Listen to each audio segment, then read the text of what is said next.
পুলিশের আইজি নাকি বলেছেন রাজ্যে নারী ঘটিত অপরাধের সংখ্যা কমেছে।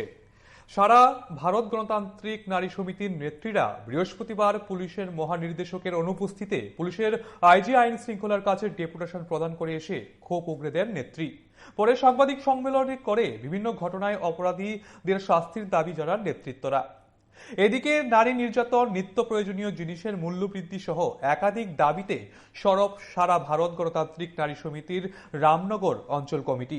বৃহস্পতিবার পুলিশের সদর দপ্তরের সামনে বিক্ষোভ প্রদর্শন করেন নেতৃত্ব। বিদ্যুৎ মাশুল বৃদ্ধি, পেট্রোল, ডিজেল, রান্নার গ্যাসের মূল্য বৃদ্ধির প্রতিবাদ জানিয়ে সরকারকে কাঠগড়ায় দাঁড় করান নেত্রী।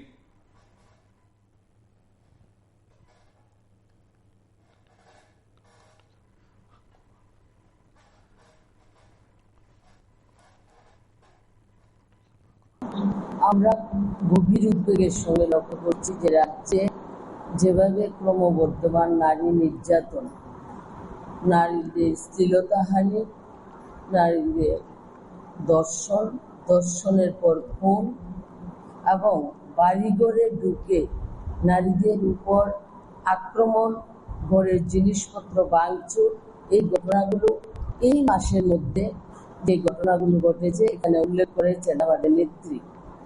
আমরা আজকে যে ডিআইজি ল অ্যান্ড অর্ডারের কাছে গিয়েছিলাম, ওনার কথায় আমরা সন্তুষ্ট হতে পারিনি।